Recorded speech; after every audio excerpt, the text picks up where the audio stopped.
Halo Sobat Pendidik, gimana nih kabarnya? Semoga kita semua dapat berjalan maju untuk mencapai puncak kebermaknaan dalam menuntun putra-putri penerus bangsa yang membanggakan ya. Nah, sebagaimana yang kita tahu, pandemi COVID-19 telah membawa banyak perubahan dalam berbagai aspek kehidupan di masyarakat.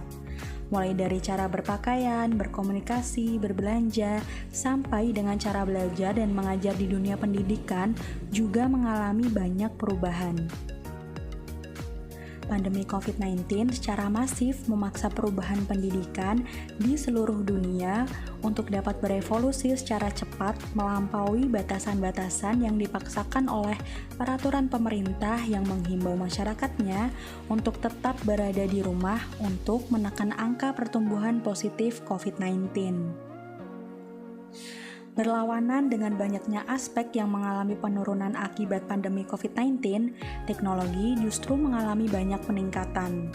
Selaras dengan majunya teknologi yang ada, pendidikan di seluruh dunia juga menyelaraskan sistem pendidikan mereka dengan memanfaatkan kecanggihan teknologi yang ada dan menciptakan era pendidikan yang baru, yang disebut era pendidikan 5.0. Melalui smartphone, laptop, dan perangkat keras lain yang serupa, sebuah kegiatan belajar dan mengajar dapat dilakukan secara jarak jauh atau virtual. Namun, dengan seluruh perkembangan teknologi dan sistem pendidikan yang ada, faktanya tidak semua dapat mengimbanginya. Baik guru maupun siswa, masih banyak dari mereka yang mengalami kesulitan untuk beradaptasi dengan teknologi dan cara belajar maupun mengajar yang ada di era modern ini. Nah, karena hal inilah sebuah kondisi belajar dan mengajar yang ideal dan manusiawi menjadi cukup sulit untuk dicapai secara keseluruhan dan justru menyebabkan kecemasan dan stres. Terbukti dengan banyaknya keluhan dari orang tua, murid, dan guru terhadap pembelajaran secara virtual. Nah, mengapa bisa demikian? Peran guru sebagai tenaga pendidik tidak bisa tergantikan bahkan oleh teknologi sekalipun. Hal ini terbukti pada kegiatan belajar mengajar saat ini yang telah dilakukan secara daring sebagai imbas dari penyebaran COVID-19 di Indonesia. Para staf pengajar dan siswa harus belajar dengan sistem pembelajaran yang berbeda dan menghadirkan permasalahan dan tantangan, dimulai dari permasalahan internet, kondisi psikososial staf pengajar dan siswa, disparitas kompetensi antar staf pengajar, serta keterbatasan waktu orang tua dan wali murid mendampingi anak saat mengikuti pembelajaran jarak jauh. Dilansir dari CNN Indonesia tentang survei KPAI, yaitu guru tak interaktif selama belajar dari rumah, menunjukkan bahwa guru tidak interaktif selama kegiatan pembelajaran jarak jauh. Dari hasil tersebut menjelaskan tidak ada proses kegiatan belajar mengajar selama kegiatan pembelajaran jarak jauh. Tercatat, 79,9% peserta didik menyebutkan bahwa komunikasi yang terjadi dengan guru hanyalah sebatas menugaskan pekerjaan kepada siswa saja dan menagih hasilnya, tanpa ada kegiatan belajar mengajar yang disesuaikan dengan pembelajaran jarak jauh. Dalam menciptakan sebuah kondisi belajar dan mengajar yang ideal, resiliensi merupakan faktor penting yang harus diperhatikan.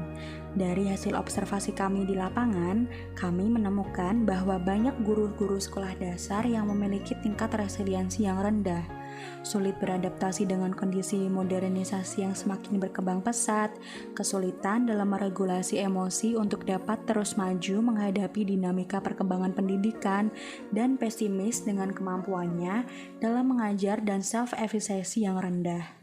Resiliensi dapat diartikan sebagai adaptasi yang baik di bawah keadaan khusus. Snyder dan Lopez 2002. Menurut Shields dan Steins 2007, resiliensi merupakan adaptasi yang positif dalam menghadapi stres dan trauma. Resiliensi adalah pola pikir yang memungkinkan individu untuk mencari pengalaman baru dan untuk melihat kehidupannya sebagai suatu pekerjaan yang mengalami kemajuan. Resiliensi juga merupakan kapasitas seseorang untuk tetap berkondisi baik dan memiliki solusi yang produktif ketika berhadapan dengan kesulitan ataupun trauma yang memungkinkan adanya stres di kehidupannya. David dan Seated 2002. Di era pendidikan 5.0 ini, resiliensi yang baik merupakan hal yang sangat penting untuk dimiliki, khususnya bagi tenaga pendidik untuk dapat menghidupkan suasana kelas yang hidup, perhatian, dan tepat sasaran. Baik, setelah kita membahas tentang pengertian dari resiliensi, maka mari kita beranjak membahas tentang aspek-aspek yang ada dari resiliensi. Baik, yang pertama ada emotion regulation. Regulasi emosi adalah kemampuan untuk tetap tenang di bawah kondisi yang menekan. Contohnya, yaitu misalnya saat guru mengalami kendala saat menggunakan Zoom dalam proses belajar pembelajaran, guru harus tetap tenang saat mengatasinya. Kemudian, dalam mengajar, ketika anak-anak sulit untuk diberikan instruksi, maka guru perlu mencari cara kreatif dalam mengajar agar anak-anak lebih memusatkan perhatiannya kembali kepada guru. Kedua, impulse control. Kemampuan individu dalam mengendalikan keinginan, kesukaan, ataupun tekanan yang timbul dari dalam diri individu. Contohnya, yaitu guru diharapkan melakukan diskusi di awal pembelajaran mengenai suasana yang diharapkan oleh guru maupun siswa, sehingga guru tidak memaksakan keinginan sepihaknya kepada siswa atau muridnya. Kemudian ada optimisme. Sikap ketika individu melihat masa depannya yang cemerlang. Misalnya, guru diharapkan untuk memiliki kepercayaan diri yang positif, yaitu bahwa dirinya mampu mengajar siswa dengan baik, sehingga para siswa dapat menyerap energi positif dari sang guru. Kemudian ada causal analysis, mengarah pada kemampuan individu dalam mengidentifikasi apa saja penyebab atau faktor dari permasalahan yang sedang kita hadapi secara akurat dan benar. Contohnya, yaitu ketika siswa tidak mengerti dan tidak memperhatikan apa yang diajarkan oleh guru, maka guru diharapkan dapat mengidentifikasi apakah cara pembelajaran yang sudah diberikan sudah efektif atau justru sebaliknya. Kemudian, empati. Sangat erat kaitannya dengan kemampuan individu untuk membaca tanda-tanda kondisi emosional dan psikologis orang lain, dalam hal ini siswanya tentunya. Misalnya, ketika siswa sudah bosan dengan pembelajaran, guru diharapkan dapat peka terhadap kondisi emosional para siswa dan dapat mencairkan suasana. Kemudian self-efficacy adalah hasil dari pengentasan masalah yang berhasil. Misalnya, jika guru sudah mengidentifikasi permasalahan dalam pembelajaran, maka selanjutnya guru perlu mengevaluasi dan mencari solusi. Sehingga yang awalnya siswa tidak memperhatikan pembelajaran maupun memiliki kondisi emosional yang kurang baik, akan mendapatkan semangat belajarnya kembali. Kemudian reaching out, kemampuan individu dalam memetik hal positif dari kehidupan di mana ia telah mengalami keterpurukan dalam hidupnya. Contohnya, dalam kondisi pandemi seperti ini, guru dan siswa tidak bisa belajar secara tatap muka. Dan dalam pembelajaran, pastinya guru akan memberikan tugas kepada siswa yang nantinya dapat dikumpulkan kepada guru untuk pemenuhan nilai siswa.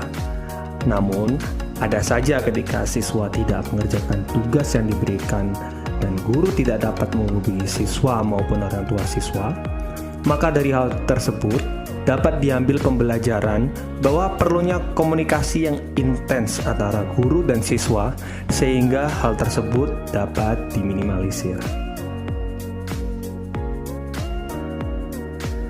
Guru dan resiliensi merupakan hal yang tidak dapat dipisahkan. Resiliensi diri merupakan hal yang esensial dari guru dalam mengajar.